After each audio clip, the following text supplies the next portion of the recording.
It's the 7th season of the ADAC GT4 Germany, supporting the DTM. We are on the road to DTM. Hello, everybody. Welcome to Oschersleben Motorsport Arena.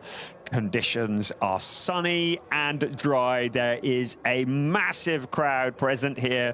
We've just witnessed a great DTM race to start their season. Now it's the turn of the ADAC GT4 Germany to steal the headlines with their first race of the season. You can see that the temperature is just under 17 degrees centigrade. It's about as warm as it has been since we arrived here on Thursday for practice, free practice, and qualifying. Conditions significantly colder. So the track temperatures a little bit warmer. A lot of new drivers on the grid. They're also running on a new tyre this year. So giving them all something new to learn. Something that is not new, though, is the fact that Hugo Sasser is on pole position. Yes, the two-times champion returns to where it all happened. 2 years before, 2 times 2 years before. Hugo Sasser returns to ADAC GT4 Germany. A very, very welcome return to the grid in the Pro Sport Racing Aston Martin Vantage, and the 2022 and 2023 champions saying, hey, I'm just carrying on where I left off, putting it on pole position. But a driver who has been stealing the headlines very much over the winter makes his debut in ADAC GT4 Germany this weekend. Enrico Förderer, great to have him here in the SR Motorsport by Schnitzelam Racing. The wonderful team also qualifying in 3rd place, and it's Joel Mesch in the other of the SR Motorsport by Schnitzelam Mercedes, who qualifies in P3. He too making his debut for the ADAC GT4 Germany. It is the first of a 12-race season, part of the DTM package. As already mentioned, in the 7th season, this championship started back in 2019, has entertained all the way. We also welcome back Raphael Renhofer in a very different steed to what we've seen him in before. He is in the Wimmer Werk Porsche, and that's great to have him here. Also, good to have a returning Hendrik Still, who lines up P5 on the grid in the Avia WNS Motorsport Porsche. And it was Avia WNS who were very much in control of the championship last year. And here they are again back on the grid for the 2025 season. It was a clean sweep for Avia WNS last year. The championship going the way of Finn Zulauf and Josef Knopp. They also took the junior championship. Max Kronberg won the trophy championship, and Avia WNS Motorsport won the team championship. They're here to do it all again this year. And with Hendrik Still and Philip Gogolok at the wheel of their car, the #1 car, they carry the #1 on account of the fact that they are the reigning champions. They are very much setting themselves as the people to beat. And Hendrik Still, who qualifies on the 3rd row of the grid, is going to be a championship contender. But Hugo Sasser in that pole position, Enrico Förderer, definitely one of the new sensations on the block. There's Tim Reiter, who returns once again. Same car, different team for 2025. And they're all getting ready for this, the very first race of the season. There's a bit of a wind that has built up. That might cause issues. We are at the Oschersleben Motorsport Arena, a circuit that is 3.667 kilometers around. That equates to about 2.27 miles with 14 turns, 7 to the left and 7 to the right, running in a clockwise direction. It's a pretty unique old school type of track. The one thing that it doesn't have is runoff areas. So it is a track that bites. Right, we've already got an investigation, and that is for our pole sitter, Hugo Sasser. So for an unsafe release or an unsafe driving to the starting grid. So that is something that our race directors are looking at. And of course, safety is absolutely critical here in ADAC GT4 Germany. So not quite the way he wanted his season to get started. We'll keep one eye on that. At the moment, he is the pole sitter, and he leads the field away on this, the formation lap, the first of 12 formation laps this season for this fantastic championship featuring the GT4 cars here in Germany. And the Cupra safety car leads them away on this lap, the opportunity to generate the heat into the tires and into the brakes, so that when we approach turn one, hopefully we can get the whole field around it. Right, let's have a look at the grid. It is Hugo Sasser who starts on pole position with Enrico Federer alongside Joel Mesh. Great qualifying. Rafael Renhofer, keep an eye on him, a pre-championship favourite. Hendrik Still, another favourite. Denny Burnt had a big crash in quali this morning. On row 4, Tommy Rackle with Tim Reiter for company. And on row 5 of the grid, Benjamin Silvesterson and Alon Gabay, who line up on that row 5. Gabriella Piana, long way back for him. The former champion has Tobias Bieler-Clausen for company. Lachlan Robinson and Luca Link. Great to have them on the grid again. Julian Apotolo, welcome back on row 8 with Oscar Dix from the UK. Maxi Schreier and Maxi Tarillion line up on row 9. And at the back of the pack is Andreas Jochimsen and Lawrence Ruhl.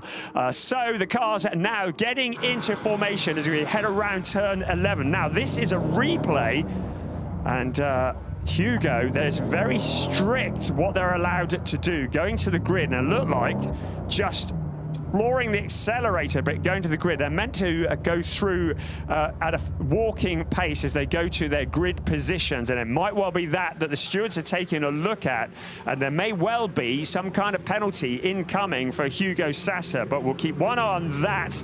At the moment, he'll need to put that to the back of his mind. The car's very much focused on this, the opening race of the season. It is a 12-race season for the ADAC GT4 Germany. Out onto the pit straight they come, side by side, nicely lined up. Are you ready? 5 red lights on, 5 red lights off. Towards turn 1 they come, and it's a good start from Hugo Sasser, but keep a look on Enrique Federer, who comes up alongside. He can't do anything about it. Hugo Sasser leading into the hotel turn. This is a tricky turn. Turn 2, getting all the cars around is a result in itself. So Hugo Sasser stepping off that pole position. The rest of the cars filing through. So the 2 SR by Schnitzelam Racing Mercedes running together in second, third, being very careful not to take each other out as well. So if you're new to ADAC GT4 Germany racing, as the dust rises up into the air, it is 60 minutes plus 1 lap of racing with a mandatory pit stop that takes place during the race. But at the moment, we're just watching all the cars filing through. Lap 1, good opportunity to make up places. Also a good opportunity to throw it all away. I mentioned at the beginning, there are no runoff areas here. If you get it wrong and you're onto the grass, you're likely to be heading towards the barrier at high speed. I mentioned that Denny Burnt had issues in quali this morning. Good job from the team at Razzoon More Than Racing, getting that car rebuilt. He put in a good time before he did connect with the barrier, so he keeps his place on the grid. He is in P6, and he'll want to put the memories of this morning behind him. Right, the snake of cars comes through as the clock ticks down, and we go to finish the first lap. And I think that might have been Denny Burnt who was going wide there. You saw the dust rising up. It'd have had flashbacks from this morning. It was on that corner that we went straight on. Right, across the line we come. Let's have a look. Hugo Sasser leads the way. Enrico Federer in second place. Joel Mesh. Best overtaking opportunity on this circuit is into turn 1. It is a tricky track to overtake on, but into turn 1 is the best opportunity under that heavy braking. So Hugo Sasser leading the way at the moment, has it very much under control. So for ADAC GT4 Germany, there is a pit window that will open 25 minutes into the race. That window will remain open for 10 minutes, and during that 10-minute window, every car will need to come into the pits for a mandatory stop and a driver change. There will be a minimum pit stop time of 95 seconds from pit entry to pit exit. The cars must not go below that time as they come into and out of the pits. So there is a second driver that will jump into each car after that pit window. And that will happen, as I said, 25 minutes into the race. And one of the Porsches going very wide out of the corner. At the moment, we're all being very well behaved, aren't we, as we head along towards turns 11 and turns 12. It is a long race. We need to look after the tyres. It's a brand new tyre for 2025. Forgot what year it was then. The Pirelli P0 DHG, and it is a tyre that is overseen by the Forest Stewardship Council. They've certified the tyre. It is sourced from sustainable places, making sure that the tyres are responsibly sourced and certainly helping to look after the environment. Right, a challenge very much on for the lead here, because Enrico Fordera has now put the pressure on to Hugo Sassa at the front of this snake of cars. And the Mercedes have been looking mighty here in quali and in free practice, and a lot of other drivers saying, look, the Mercs are a little bit in a league of their own. And I think Hugo Sassa is starting to feel the pressure. He is a very experienced driver. He's started from his 6th ever pole position in this series. He's had 5 wins from 44 races. This is his 45th race. There's a car that's just going wide. That's Lawrence Ruhl, who is just finding his feet in ADAC GT4 Germany. It looked like a good, clean start into turn 1, going 3 abreast into the left-hander. That was a brave bit of driving by some of the drivers there, but they've all made it around. Didn't see any damage or anybody going off wide, but good job done there by all the drivers. Oh, there was somebody, and that was Gabriele Piana going wide. Yes, it was. This is the view on board with the former champion, certainly a pre-season favourite. He's got a new teammate for this event in the shape of Berke Bessler, and that was it all getting a bit wild out of the final turn, turn 14 here. Bits of debris flying up in the air, so not quite as clean as we would like for the opening race of the season. But hey, everybody is all through and everybody's still running, so that's all that matters. So it is Hugo Sassa who leads the way. I was telling you about the tyres. We also have a new fuel, a synthetic fuel. It is the DTM Pro Climate fuel that has been developed, and it produces around 75% less CO2 emissions than the previous fuels. So the ADAC very much with the environment in mind, and I would wager it's not going to be too long before we see a fuel that is in the 90s or even 100% of reduction in the CO2 emissions. And on board, Rafael Renhofer, Henrik Still competing for 4th place. So Rafael Renhofer, remember him, he was here in an Aston Martin last time he was racing, and here he is yet again, one of the Razzoon Porsches going very wild out of the corner. But Rafael Renhofer in a Porsche now, and in fact, last weekend he was racing in Porsche 6 Carrera Cup Germany, the GT3 category at Imola, where he finished on the podium in the rookie category. So he is a very useful pilot in 4th place, certainly one to watch, but also Henrik Still just behind him, sharing with Philip Gogolok, and the car that has the #1 in it, very much one of the pre-season favourites for the championship. We have the ADAC GT4 Germany champion is what we're racing for overall. We're also racing for the team champion. We have a Road to DTM champion as well, where the winning driver will receive funding to go into GT Masters as the next step towards being in DTM. For this year, new for this year, we have an ADAC GT4 Germany rookie. So that'll be for drivers in their first year of GT4 who are under 25 years old. We also have the return of the GT4 Germany junior champion, open to bronze or silver rated drivers who are younger than 20 years old.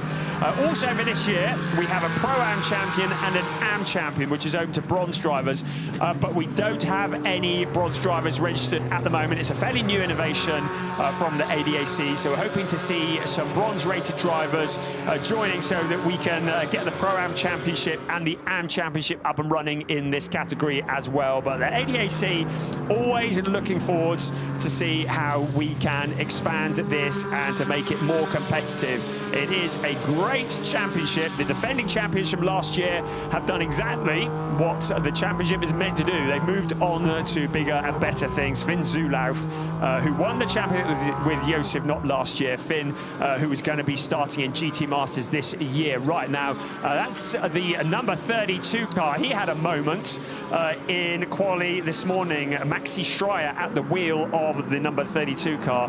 He brought out a red flag about there into turn one. They lost it into the gravel trap, brought out a red flag, and it was after the red flag that Denny Byrne then discovered the barrier on turn 14. Did a lot of damage to the number 10 car, but pleased to see Denny running in 6th place at the moment. So the team got that car together, got it back out on track. We've got lots of new drivers to talk about in ADAC GT4 Germany this year. If you're watching from the UK, we've got Oscar Dix at the wheel of the number 91 Wingerver Motorsport Porsche. Great to have Oscar here on the grid of ADAC GT4 Germany. Currently in 16th place. A lot of these drivers in this category for the first time, just finding their way. And I have to say, Oschersleben Motorsport Arena, a bit of a baptism of fire. You see how much dust is running up into the air. I repeat, there are no tarmac runoff areas. If you get wide, you're onto the dust. If you get too wide, you're onto the grass. If you get really wide, you're into the gravel or maybe even into the barrier. As one of the ME Motorsport cars, the BMW also going wide as well. So very much keeping it together, keeping it on the grey stuff, very important. Right, out along the pit straight we come. Once again, Hugo Sasser, well, he has just had his fastest lap of the race eclipsed by Joel Mesh. So the 3rd place car is now the fastest car on the track, a 1:31.196 for Joel Mesh in the number 12 car that is in 3rd place. So keep one eye on the 3rd place number 12 car. We're on board with Gabriel Piana. Didn't have the kind of qualifying that we'd kind of expect from him, really. In the number 21 car, he's in a new team for this year. He's with FK Performance Motorsport. As we look at a replay of Luca Link, that's a driver we saw briefly last year, but we've also seen him in Pro Cycle Cup Germany, so he was having a wild moment out of the final corner. But Gabriele Piana was in the Hofer Racing by Bonk Motorsport BMW last year, has moved to FK Performance this year. The 2021 champion is the only driver to have ever started every single ADAC GT4 Germany race that there has ever been. That is quite a record that will never be beaten. And Gabriele Piana, great to have him back here for another year with Berke Besler as his teammate and with a different team, FK Performance. He's been with Hofer Racing by Bonk Motorsport for his entire GT4 career in Germany, as far as I'm aware. So new team to get used to. He's currently down in 10th place. Still getting to grips with the team, with the car, just getting things settled down. But, as is the case with all the championships in the ADAC roster, it's getting points finishes at every race that win championships. There's Maxi Tarillion going wheel to wheel with Lachlan Robinson. So there's another driver who we welcome back after last year. He's registered Australian, Great Britain. He comes a bit from everywhere, really. But Lachlan Robinson, last year, I think he was in a BMW, wasn't he, last year? So this year in a Porsche, so something very, very different. Or was he in a Mercedes? Oh, I can't remember. But he's in the Porsche this year in the number 31 car, the Avia W&S. We know that is a rapid car, so great to have him here. Last of the points-paying positions at the moment in 15th place. Some great shots here from our camera mounted low down. The cars, you can see how quickly they go, tearing across turns 8 and 9 through the chicane, then onto the back straight. Just a tiny bit of undulation, but this circuit is primarily flat as they head into turns 11 and 12, and then So 13 and 14 is getting a good exit out of 14. Really important, get nice and close to the car in front, and then hopefully pick up a slipstream as you head along the pit straight and in towards turn 1. That is the view of turn 14 from Gabriel Piani's onto the pit straight under the glorious Oschersleben sunshine here in the Magdeburg area. Now towards turn 1. Just ahead is Tim Reiter, driver that he has raced with both in the same team and against over the years, and ahead of him it is BMW versus BMW, but our leading BMW is Tommy Rackle in the number 77 ME Motorsport BMW, currently in 7th place.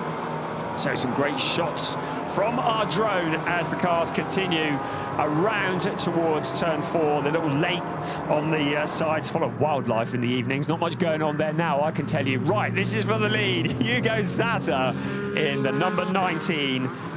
Pro Sport Racing Aston Martin Vantage, one of 2 Aston Martins that were due to start this race, but we have lost one of them, and that's Anton Abe in another of the Pro Sport Racing cars. So he hasn't taken the green flag on this race, so an issue there. I don't know what it was. I'll find that one out in time for tomorrow's race. So Hugo Sasser in the lone Pro Sport Aston Martin leading the way.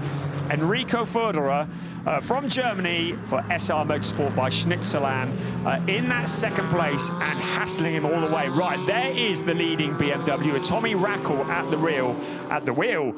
Tommy Rackle, who is sharing with Linus Hana this year in the ME Motorsport BMW. But Tommy very much in a learning curve, but was very impressive last year. He had a best of a 6th at the Nürburgring, and so in this, his 2nd season of GT4 Germany, and continues to shine, continues to impress us, but looking to match a 6th place from last year. Well, he's in a good position to maybe do that, but he's got Denny Bird just ahead of him in the Porsche at the moment. This is the battle for the lead. We're 10 minutes away from the pit window opening, and a track limit warning has been issued to Oscar Dix. That is for turn 9, and Oscar Dix really in the wars there as well. Andreas Jochemsen trying to fight his way through. Also there was Maxi Schreier in the 32 car. Well, Schreier certainly got through, but I don't think Andreas Jochemsen did. So Jochemsen in 18th. They're not in the points championship in the overall race yet. Right, look at this for the lead. And Hugo Sasser certainly having to drive as defensively as he can in the lead of the race. The gap says 0.363 to Enrico Förderer in 2nd place, but you can see the gap is closing up at points along the circuit. There's Tommy Rackle now up with Denny Burns. He'll be a little bit cautious after that accident in quali this morning. Out along the pit straight they come. Now, will Tommy Rackle make a move on the number 10 car? In towards turn 1 they come.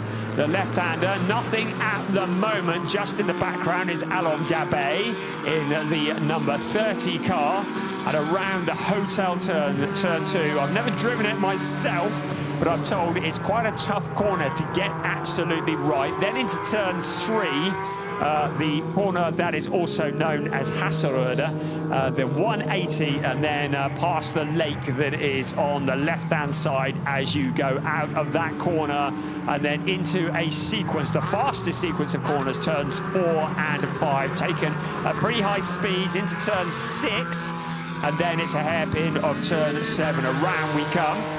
And then the acceleration out, a short little burst of power, then into the chicane of turns 8 and 9. And the poor old bollard there is not surviving, is it? That is where the warnings are given out when the drivers cut too close to the bollard there. Now look at this. Denny Burnt defending as they head towards turn 11. Tommy Rackle had a little look. He's closer now than he was on the previous lap, into 12 and 13. He'll want to get as close as possible around into turn 14. Now has that BMW got the grunt to get past the Porsche with the balance of performance coming into effect here. The car's very much on a level pegging, but it's rear engine versus front engine. In towards turn one they come. Denny Byrne at the front of that little queue at the moment. Still Tommy Rackle as they go into the point of the circuit where there are the best overtaking opportunities, not really able to do anything about it. Well, that is the race leader, Hugo Sasser, that has popped up on the graphic, reported to the stewards. That moment where we saw him accelerating a little bit through where there were people on the track. Health and safety very much the highest of all priorities here, and the ADAC quite rightly taking a look at that, and it may well be that when this race is done and dusted, there may well be some punishment to be dished out. At the moment, as I said before, is put it to the back of your mind. Hugo Sasser currently leading the way. He's got plenty to be thinking about already, because Enrico Ferderer is just 0.265 behind. Right, this is where the track limit violations seem to be taking place, and that is why car 32 has flashed up on my screen with a track limit warning, and he owes us a bollard as well. We'll send an invoice to one Mr. M. Schreier in the junior championship, junior category of WNS Motorsport, because he decimated that bollard, hasn't he? We sometimes put cameras in the bollards. Probably best that we didn't this time around. And there's debris across the track, and there is aforementioned bollard about to get a it's just for good measure. He got it the next time around as well, didn't he? So that goes spearing off. Hey, we've got plenty of those in stock, don't you worry about it. Right, here's the leader, Hugo Sasser. Enrico Ferderer, well, I could tell you that the gap is 0.348, but you can see what it is. Ferderer looking to have more pace. The third place car, still the quickest car on the track, certainly the car with the fastest pace of 131.196. That was back on lap 6. We're currently on lap 12. Last time around, Hugo Sasser was at 131.7 and Enrique Ferderer 131.8. So Sasser looking to have this covered off at the moment, but he does have the advantage of an open track in front of him. So he needs to just be keeping his eyes in front. It was easy for me to say. I'm not the one driving it. As we look there at Rafael Renhofer doing a little bit of grass track racing. So going wide. And there is his teammate. That's Oscar Dix also losing a position. Andreas Jochimsen coming through. Another driver that is loitering at the back. Was not expecting to be saying this, but Julia Apotelos, great to have him back, returning for the first time since 2020, down in 18th place. So I don't know what is occurring with Julia Potolo.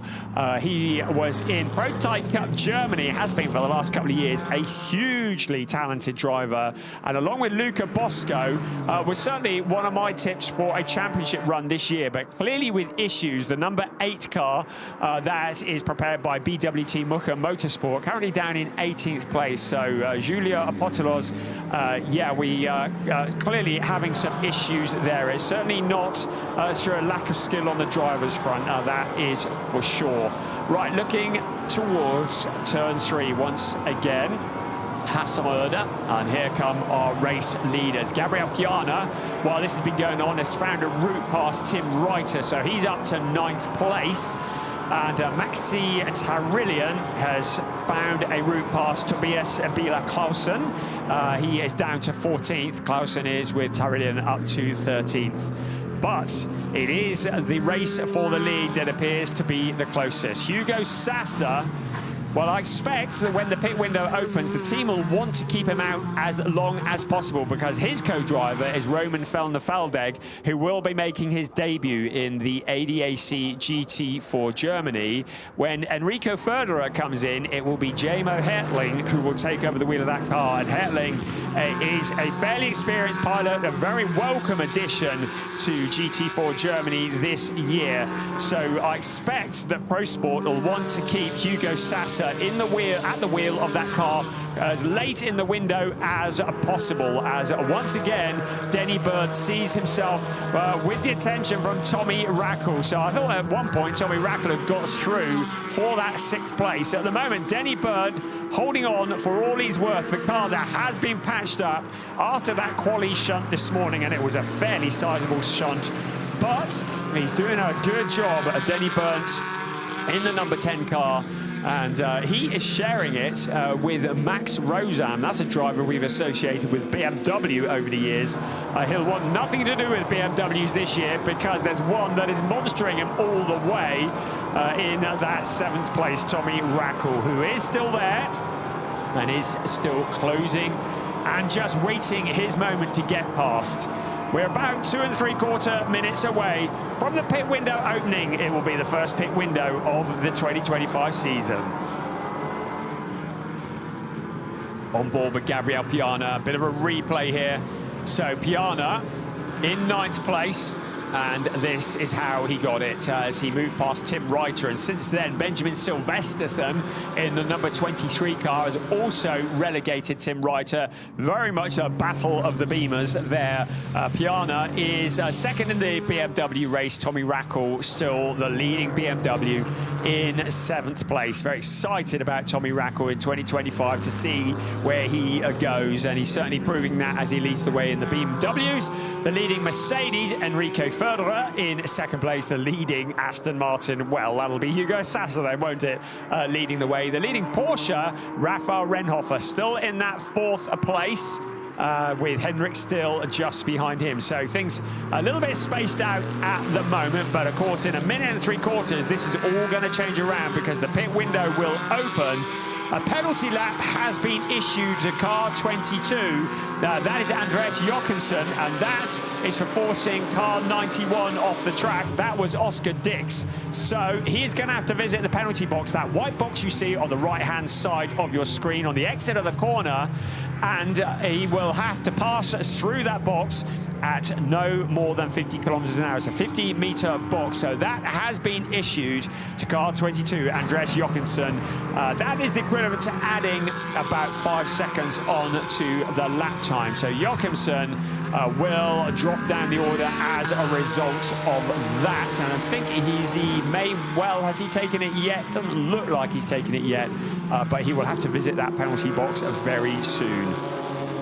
Right, looking across at turns 9 and 10, the chicane now onto the back straight. Right, Joe Mesh with the hazard lights flashing. Now, why has he got the hazards flashing? I could see no reason. Now, the drivers need to hit the hazard lights when they go to the penalty box, and Mesh looks to have a problem. So the car 12, which was the fastest car on the track with the hazards flashing, gonna peel off into the pit. So Joe Mesh, and there's another one that's off, and that is one of the ME Motorsport cars, and that is Tim Reiter, who's had a moment. He's out onto the gravel, so suddenly lots of drama. So Tim Reiter rejoins. It's going to take a few laps to get the tyres scrubbed up, and there is a car that may well have come together with him. So Luca Link looks like he's got a puncture there into the pits. It certainly looked like it to me. The pit window is open, or maybe not. It's hard to see from the angle that I'm at, but the pit window is open, so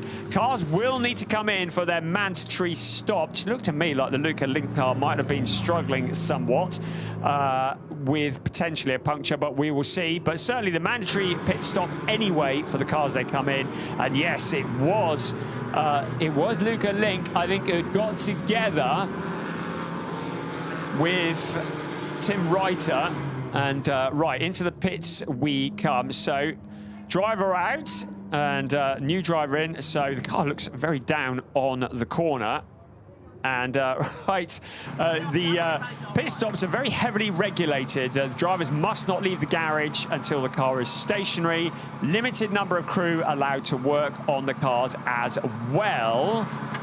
So Cedric Fuchs jumping into the car, taking out from Joel Mesh. So he had the hazards going and he was slowing, and it looked like there was a problem. I don't know if he was just getting ready for his pit stop, but he was slowing very early for it. But whatever, the minimum pit stop time, 95 seconds, which is why there's no real hurry. So at the moment, it is Cedric Fuchs who is at the wheel of that car, but I'm sure that Joel Mesh was slowing significantly coming in, and we saw the hazards flashing well before he needed to get down to the minimum pit stop, the minimum speed for the pit lane. But anyway, He is back out. Oh, the confusion reigns, doesn't it? At the moment, Hugo Sasa is out on track leading the way. Enrico Ferderer in that second place. Rafael Renhofer moves up to third. Henrik Stell moves up to fourth. Gabriele Piana in, so he's handing over to Berke Besler as well. We've got until the clock strikes 25, and that's when the pit window closes, and that is when every car will have needed to come in. And as I said before, I'm expecting Hugo Sasa to stay out fairly late in the window. There is no hurry. The 95-second minimum pit stop time is from pit entry to pit exit. That's why the driver's not panicking. That's why they're waiting. It's not because there's a problem. They're just waiting for the moment. The plan is to try and hit the pit exit line when the clock strikes 0, but they must not get to that line early, because if they do, if they cross the line before we've got to 95 seconds, then they will be, at the very least, visiting the penalty box. So that's why, at the moment, Berke Besler is waiting, having taken over from Gabriele Piana. Rafael Renhofer in the 92 car in third place. At the front, Hugo Sasa has held off the attentions of Enrico Ferderer. Is now 1.242, so he's opened up a gap a little bit. Rafael Renhofer still solid in that third place. Then it's Henrik Stell in the red, black and white car. For those that were slowing, I've still not seen any indications to indicate any problems. Well, car 10, there's Denny Burns. Car 30, Alon Gabet. There's Benjamin Silvesterson behind them. But one thing we do know at the moment, our leader is Hugo Sasa, leading the way in the number 19. Pro Sport Racing, Aston Martin Vantage. Right, there's a car stationary at the side of the track. That looks like Luca Link to me. So, what sort of drama has occurred there? That's on the exit of turn 10. So he rejoins. So was there a problem there for Luca Link? It just feels like that car has been in an element of strife. Well, I say it's Daniel Drexel now, the wheel, who's taken over from Luca Link, currently in 20th and last place. We saw that slow entry to the pits earlier on. We're looking at the pit lane entry now. Continuing out on the pit straight. So that's Daniel Drexel at the wheel, currently in 20th and last place. We've got a lot of stories to be finding out after this race is finished, haven't we? There he is into turn 1.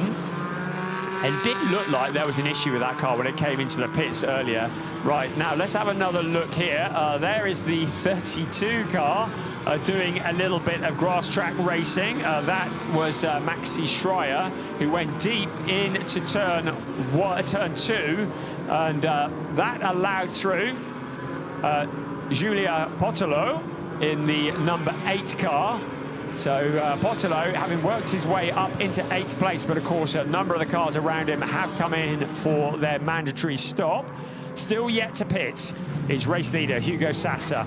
Enrico Ferderer in that second place. Rafael Renhofer still the 1, 2, 3 as you were. There are a number of incidents under investigation by the race stewards, the latest of which is the one between car 20, Luca Link and Daniel Drexel, and car 66. Right, car 10, Denny Byrne in. Now Max Rozam getting behind the wheel. So Max Rozam, we've become accustomed to seeing him in BMWs over the last few years. He's raced in the BMW last year, also in the BMW M2 Cup. So this is a very different beast as Enrico Ferderer now comes in from second place into the pits, getting ready to hand over to Jamo Hertling. So car number 11 into the pit lane he comes, keeping to the speed limit. Hugo Sasa still out on track at the moment, still trying to build up that gap as much as he can before he hands over to his less experienced teammate. So Ferderer into the pits he comes. Enrico keeping to that speed limit, looking for his garage. Remember, 95 seconds minimum pit stop time, so no dramas, no traumas here. There's Jamo Hertling, seat insert in hand. The drivers, of course, are of a different build, different stature, so they have their own seat insert, so they fit nicely into that seat. He fits the seat insert, no problems there. So now the outgoing Enrico Ferderer helps Jamo Hertling into the car, helps him to get buckled up, get him plugged in. Swap any notes that need to be swapped. Let him know anything that he needs to know. The minimum number of mechanics allowed to work on the car are 3, so the outgoing driver helps the incoming driver to get buckled up. He's in now, so now he waits for the clock to tick down. They have a readout on the dashboard, and they'll aim to get to the line when that reaches 0. Right, race leader in, Hugo Sasa. Still, he could have stayed out a little bit longer, really, within the window, but he's in. So Hugo Sasa, our race leader, getting ready to hand over to Roman Feldeg. This is a driver who is going to be making his debut in ADAC GT4 Germany, and what a way to do it. Leading the race. The race leader comes in, and now Roman Feldeg, I should think his heart will be racing. He will be poised at the garage, ready to jump. He's come from the 2023 BMW 318 T1 Cup prior to this, but very little experience. But one of the real talents coming through the ranks, Hugo Sasa, jumps out of the Aston Martin. He will now help his young teammate to get buckled up. But Roman Feldeg now, the heart will be racing, but he will be ready for this. He's probably been imagining this, thinking about this ever since Hugo Sasa put it on pole position this morning. Car 22 is under investigation, so Andreas Jochimsen has more dramas potentially for failing to manage the pit stop time, and that might be going below the 95 seconds minimum time. Hugo Sasa slams the door shut, wishes him good luck. His work is done for the day. Now the Aston Martin, the growl of that engine as it bursts into life, and now the wait for the clock to tick down. He doesn't want to waste valuable seconds by staying in the pit for too long, but he wants to get to the line at about the time the clock strikes 0, but certainly not before. Now, Roman Feldeg has the car rolling. Out of the pits he comes. Henrik Still is currently in second place. He's still yet to hand over to Philip Gogolok. So here's Feldeg out of the pit lane he comes. Just looking to see where J-Mo Hertling is. He's down in 9th place at the moment. Right, Rafael Renhofer also in the 92 car. He's handing over to Emil Heyerdahl, a driver that we saw in GT4 Europe last year. He's going to be taking over on his debut, and there goes one of our cameras. So who is that? The invoice to one Mr. B. Silvesterson, courtesy of car 23 FK Performance and Motorsports. Benjamin Silvesterson, the Finnish driver, making his debut, doing it with style as he takes out one of our cameras. Right, car 22 has received a penalty lap, so that'll be Niels Trøgos taking over from Andreas Jochimsen. He's going to have to visit the penalty box for failing to manage the pit stop time. The pit window is about to close, so anyone who hadn't pitted is now into the pits. We've had all drivers that either have or are into the pits. Now Philip Gogolok. Last year we saw him at the wheel of a fairly troublesome Aston Martin. He was sharing with Jan Marszałkowski on that occasion. He has a new teammate and a new brand, a different kind of car completely. Philip Gogolok now at the wheel of the ADAC Motorsport with the Porsche with the #1 on the side, and he takes over from Henrik Still. Right, 92 is rolling. Emil Heyerdahl, and our race leader, or the car that was in the lead of the race, Roman Feldeg. We said there was a lot of pressure on his shoulders, having taken over from Hugo Sasa.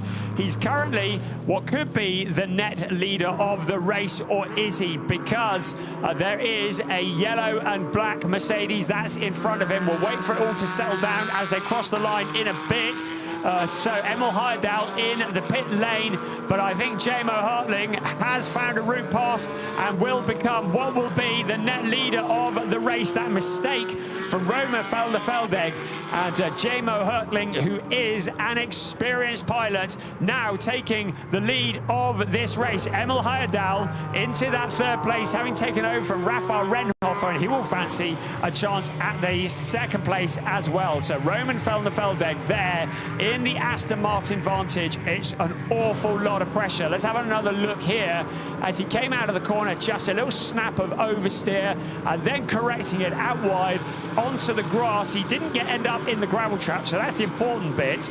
He kept it on the track, so that was at turns 11 and 12. Little bit of a moment, so he skirted across that small piece of gravel, and that is where he saw what could have been the race lead disappearing. Jamo Hertling does not need any more invitation than that as he comes sailing through to take the lead of the race. So we have a new leader with the pit window closed. Is Jamo Hertling, our new race leader. Roman Velder-Feldegg, who took over from Hugo Sasser into second place, and then Emil Heyerdahl, who took over from Rafael Renhofer in third. Then Max Rosen, good solid job there, who took over from Denny Burnt in fourth place. Philip Gogolop in fifth, who's taken over from Hendrik Still. And then it's Joseph Ellerine in the number 23. He's in the 23 car, who's taken over from Benjamin Silvesterson. So Roman Velder-Feldegg, very much with a lot of pressure on his shoulders. It is a steep learning curve. Car 22, I believe, has taken his penalty laps, and so it's Niels Truger in the 22 car who has now taken that penalty lap, and that has dropped him a long way down the order. So we are looking at our race leader, Jamo Hertling, in car number 11. Roman Velder-Feldegg has dropped back somewhat, about 3 seconds back. We've got just under 22 minutes plus 1 lap of this race remaining. Around turns 8 and 9 comes Jamo Hertling, the driver who just looks like he's got this very much under control at the moment. He made his ADAC GT4 debut. We've seen him in GT Masters. He's had 3 races in GT Masters, and he's had a second place at the Hockenheim Ring. So we know that he is good, but really good to have him in the ADAC GT4 Germany. Was always going to be a championship favourite coming into this year, and certainly stamping his authority along with Enrico Ferderer, a very potent driver combination. So now the battle for second place is on. Emil Heyerdahl also making his debut in ADAC GT4 Germany, I believe with more GT4 experience than Roman Velder-Feldegg, on account of his time in the GT4 European Series last year. Now closing in on the number 19 car for that second place. Right, a little replay here, what we're looking at here, and that is the 32 car getting a little bit crossed up out of the final corner. That's Luciana Schneider for Avia WNS Motorsports. So a Larry moment getting together with the 18 car of Axel Bengston, another driver making his debut in GT4 Germany this year. So this is second place, Roman Velder-Feldegg. The important bit is not to be hassled by the car behind, just to hold it all together, to be driving, looking ahead, not to be driving, looking in the mirror. It's easy for me to say, I'm sat in a commentary box, I'm not driving the thing, but there is our race leader. Important for Roman to try and bring the car home, to get the points, to do as good as he can.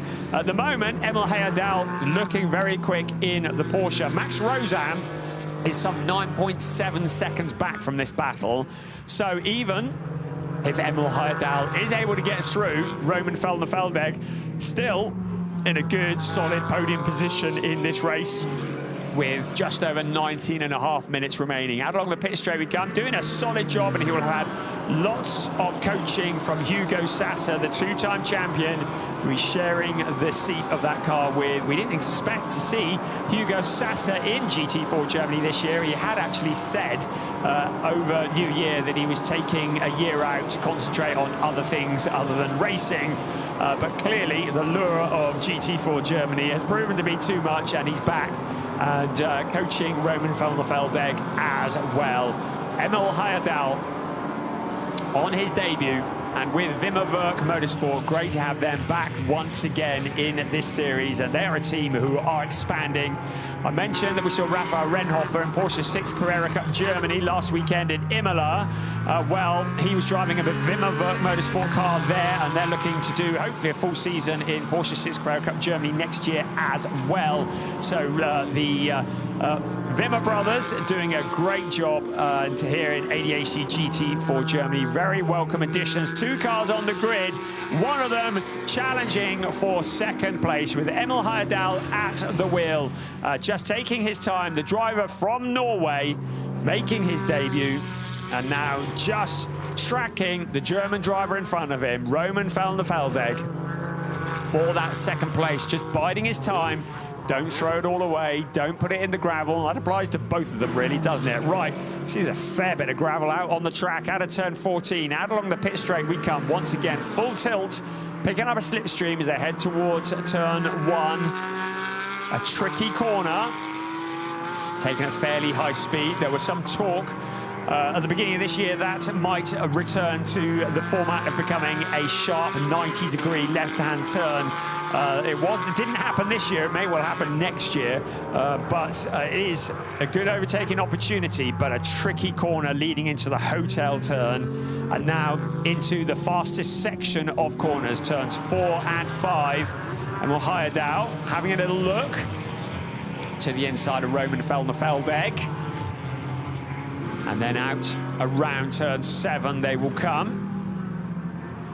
Van der Velde still in that second place. All of this allowing J-Mo Hertling to open up a lead of 5.75 over this fight for second place. It's the last two podium positions that we're looking at the battle for. Max Rosam, some 9.2 seconds back. So it shows you that both of these drivers carrying some good pace, and after a slightly scary moment at the start of his stint, Roman van der Velde has picked up the pace a little bit. His last lap was a 1:33.049, which was quicker than the race leader. So J-Mo Hertling, some 6/10 slower than this battle. So Roman van der Velde, after a shaky start, has now picked the pace up, certainly putting up the battle from Emil Heyerdahl and showing why he sat in that Pro Sport Aston Martin. Certainly someone with an awful lot of potential. Right, there is Max Rosam in a car that is very new to him. Philip Gogolok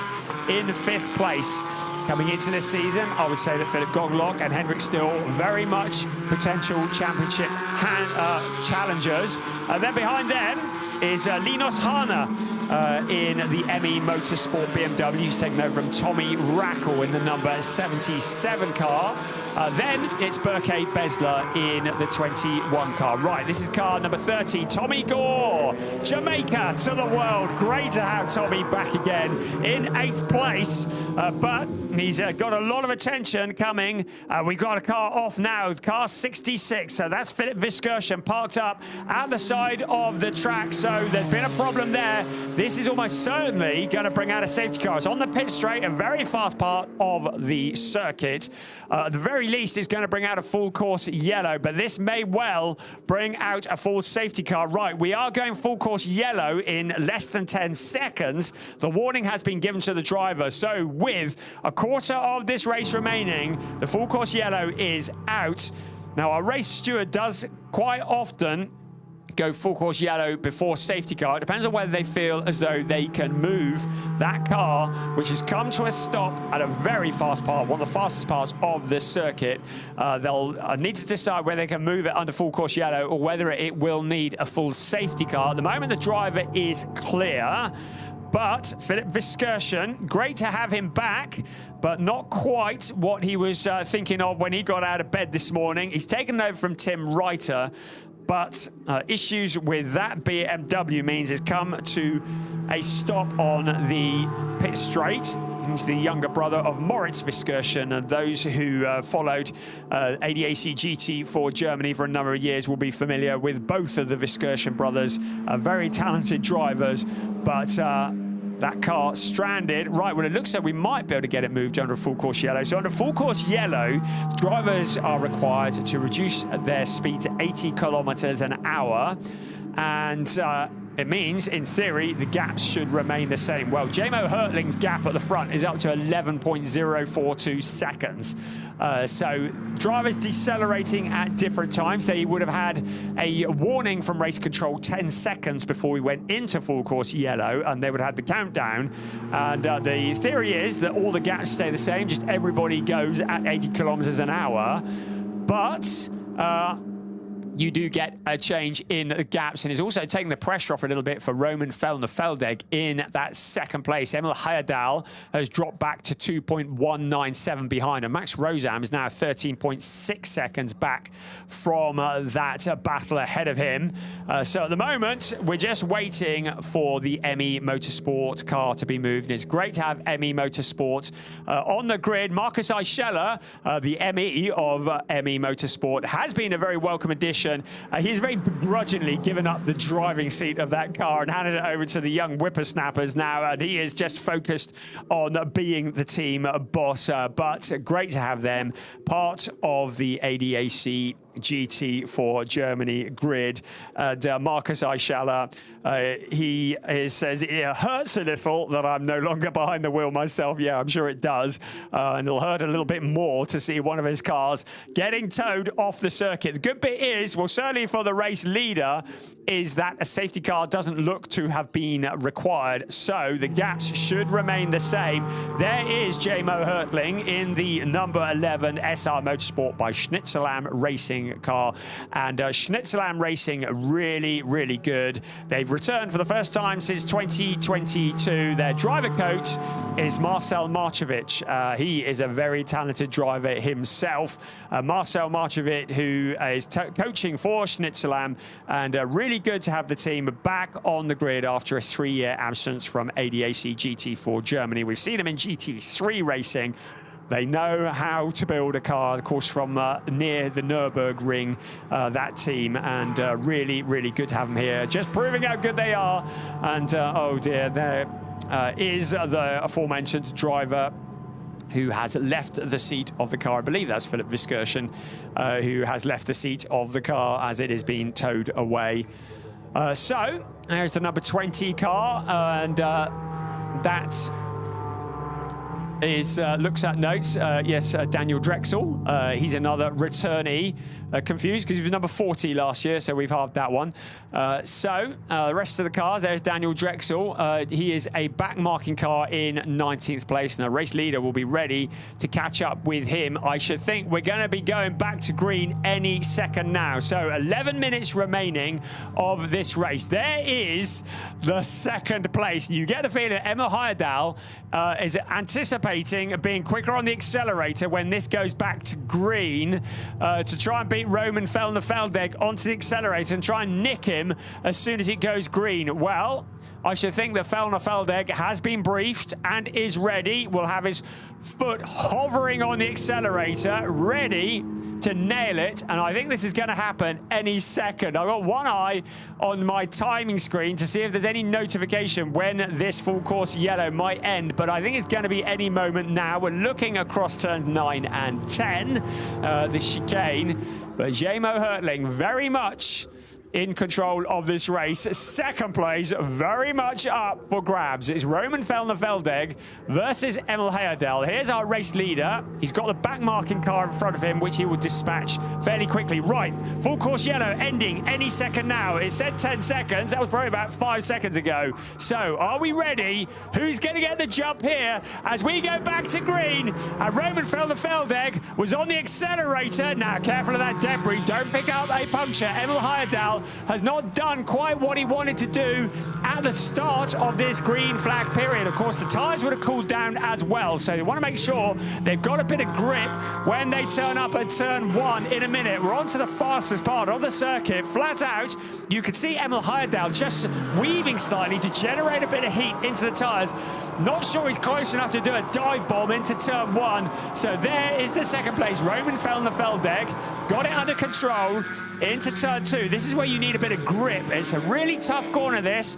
Both cars taking a fairly tidy line around the hotel turn, now towards Hasseröder, turn 3. So Roman Feldner-Feldeg has covered off Emil Heyerdahl pretty well as he defends that second place.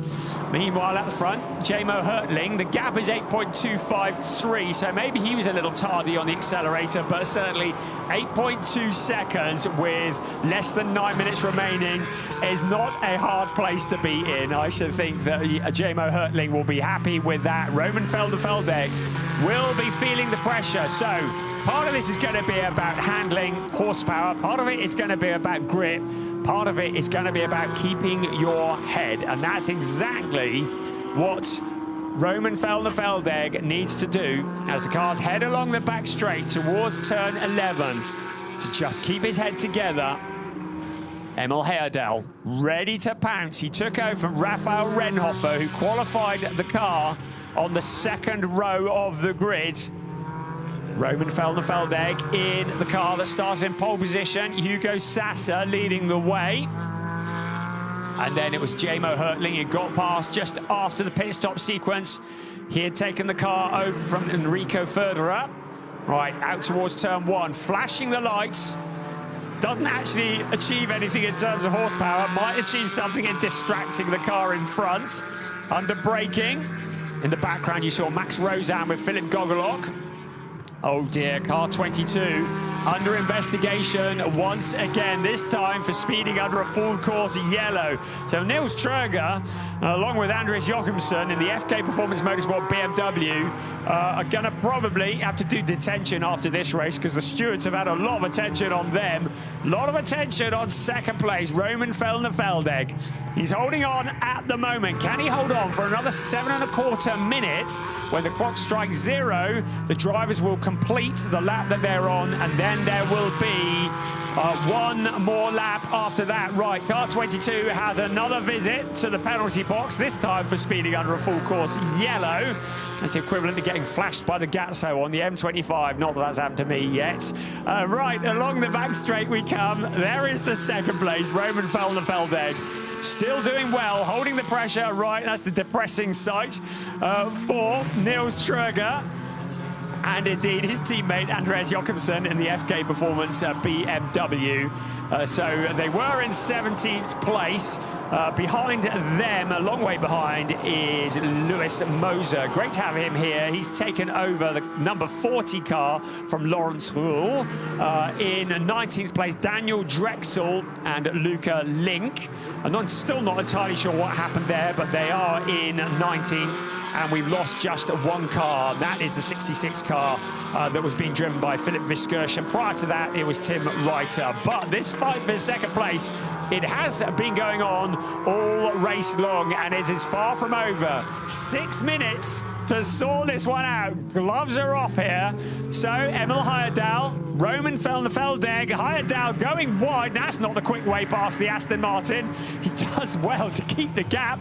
He didn't even lift off, did he, in that third place? But to remind you, both these drivers are making their debut in the ADAC GT4 Germany in this race here, going deep into the corner.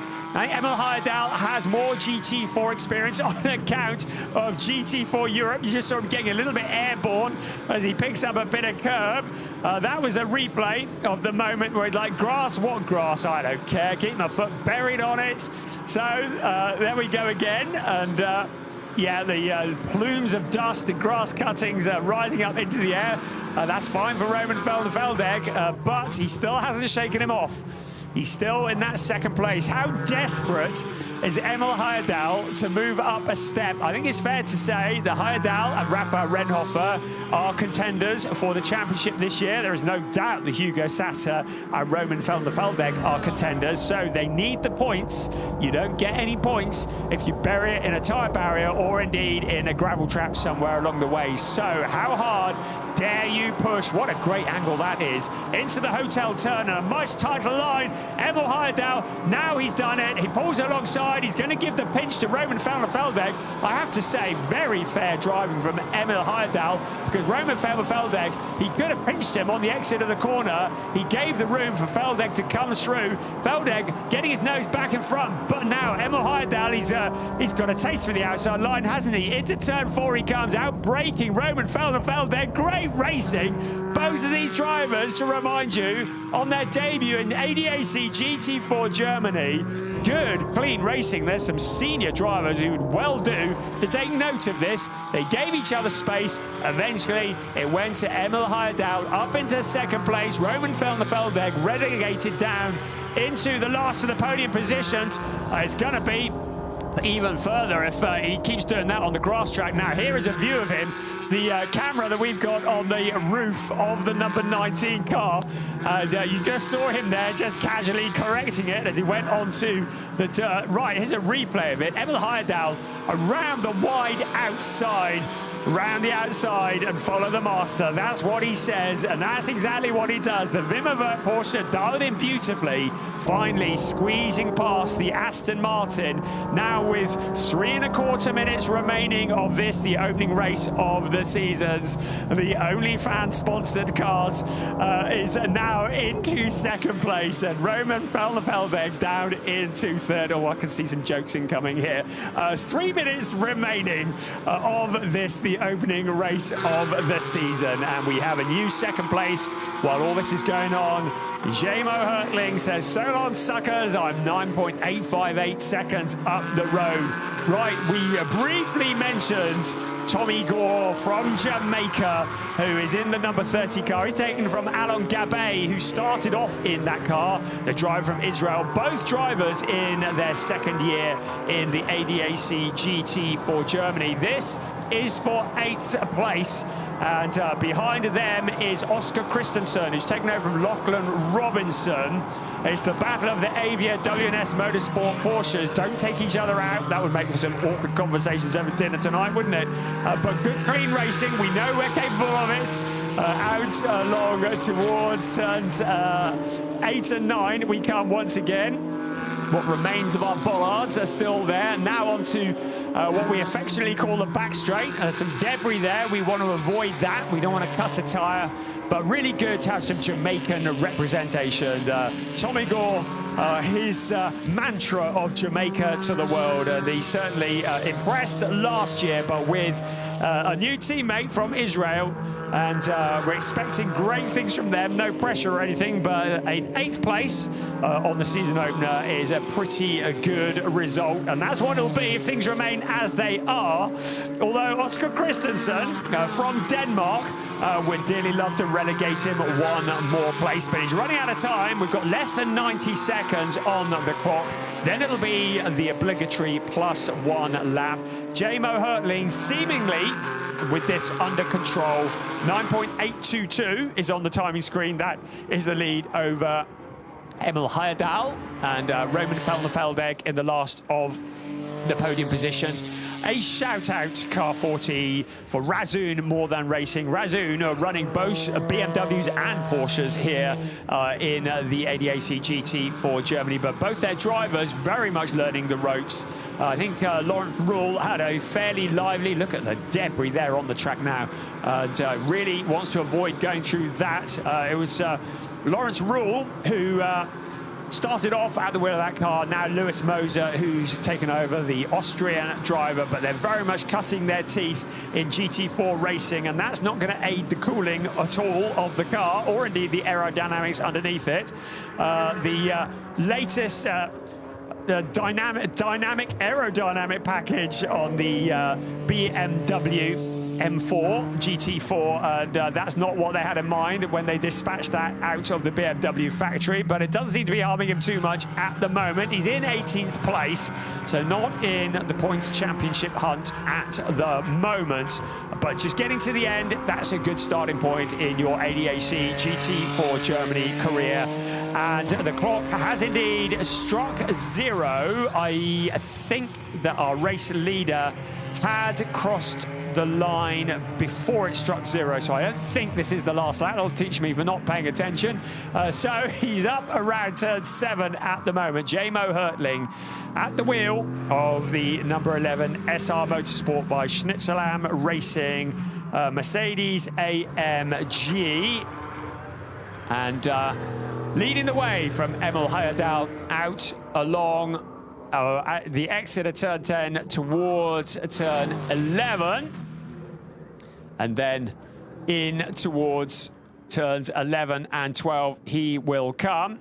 Leading the way in the number 11 car. It's been a fairly solid drive, fairly drama-free, really, along with Enrico Förderer, who did the qualifying, and then J-Mo Hertling, who's taken over the wheel of that car, and then he sees the final lap board, and he is now just 3.667 kilometers away from a victory, a first ever victory in the ADAC GT4 Germany. And Emil Heyerdahl in the second place, some 7.5 seconds back, so he has closed in a little. Teammates look on nervously, and Enrique Förderer smiles and knows, well, it's still going to be nervous. You've still got to bring it home. The points aren't paid out for another 11 corners, and you've still got to do it. The car's still got to hold together and get round at these corners. You could just pick up a puncture or a momentary lapse of concentration, and it could all be thrown away, but certainly looking very, very solid at the moment for J-Mo Hertling in that car.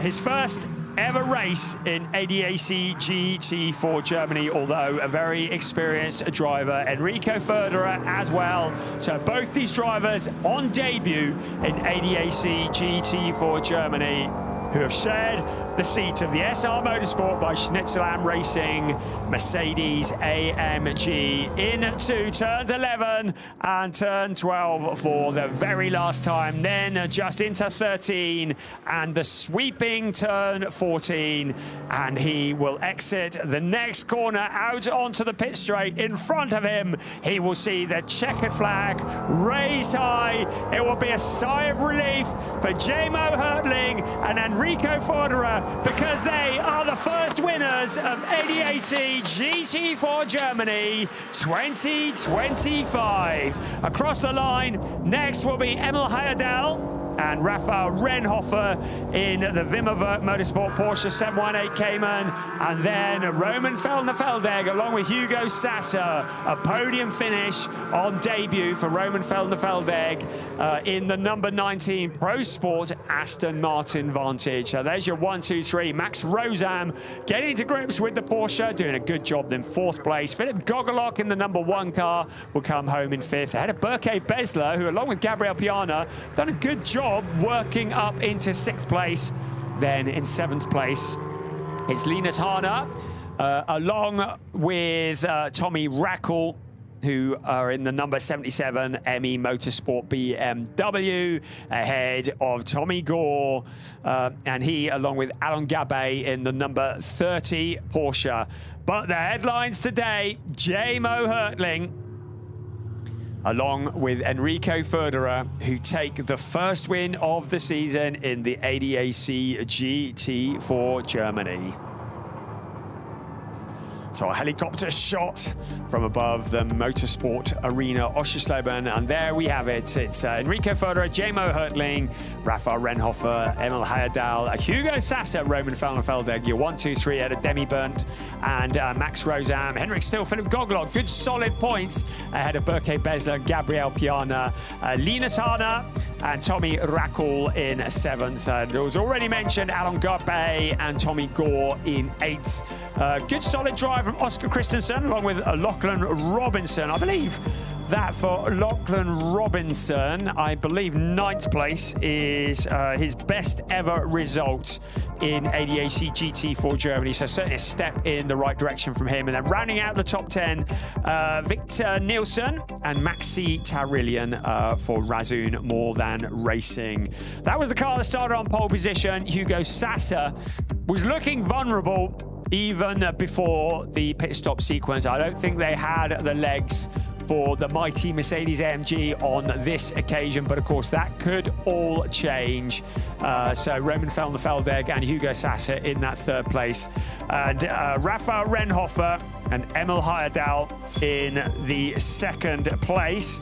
Raphael Renhofer had won at Hockenheim at the end of last year. We saw him showing with Hugo Sasser at the season closer last year, but this will be his 2nd ever win in second ever Not his second ever win. He's on second, isn't he? It will be his third ever podium. Yeah, we got there in the end for Rafael Renhofer, but certainly a first ever win for Jamo Hertling and Enrico Förderer in the number 11 car.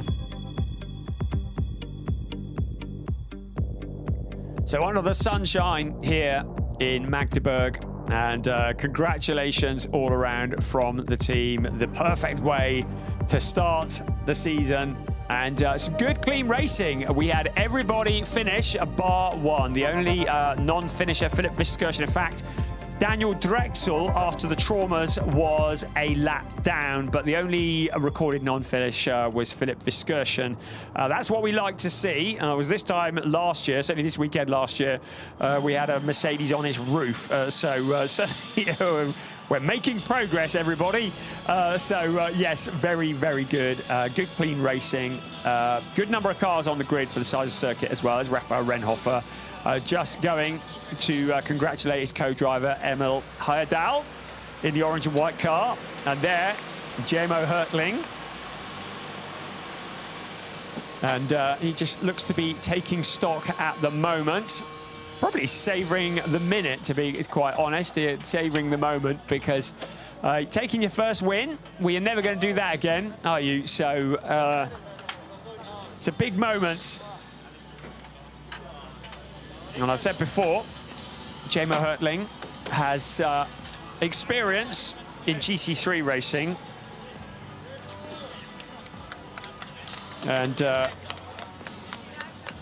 was certainly very competitive in GT Masters, but makes his debut in GT4 Germany.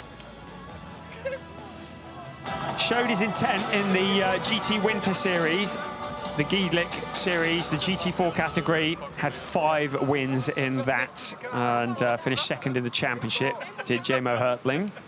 There's Rafael Renhofer. Driver who doesn't shout, doesn't scream, lets his driving do the talking. He did it last weekend in Porsche 6 Carrera Cup Germany, finishing on the rookie podium for that. It's another podium here for the season opener in GT4 Germany. And Emil Heyerdahl, a good combination. And Enrico Förderer, along with Jamo Hertling. A solid job. There's Hugo Sasser on the right-hand side. That's Roman, I believe that's Roman Felderfeldegg on the left. I've actually met him. I'll try and change that before the end of the weekend. There's Toby Shimon, a celebrity around the circuits, on the microphone as well.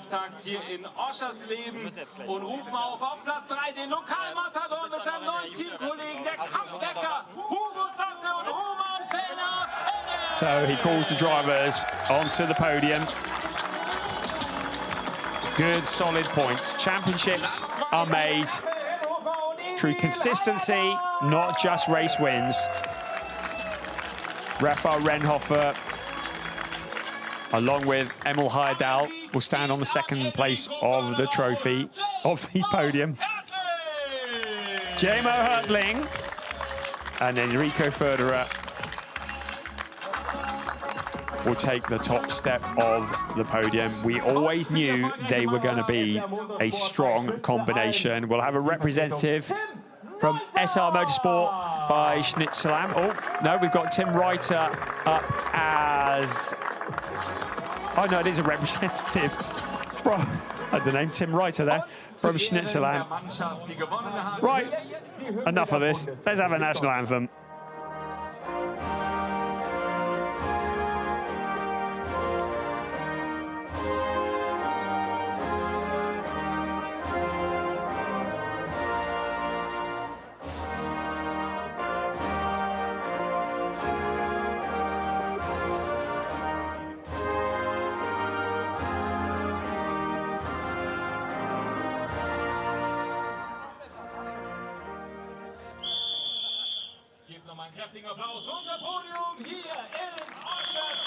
So, national anthem done.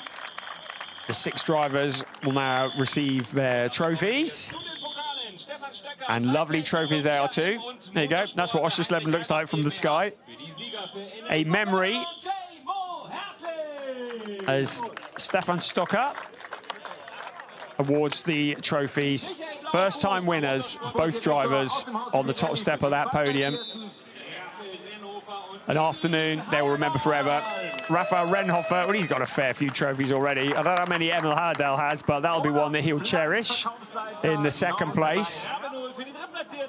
Hugo Sasser, well, he's probably got a warehouse full of trophies, I should think. Roman Felder-Feldegg. Solid job by both of these drivers. And they look pretty happy with that, with their third place. All 6 drivers very much in contention. And welcome back, SR Motorsport by Schnitzelam. A signal of intent as they return to this series. Very welcome addition too. So we squeeze up before the Schumacher champagne from Ralf Schumacher's vineyard is uncorked and the party will start.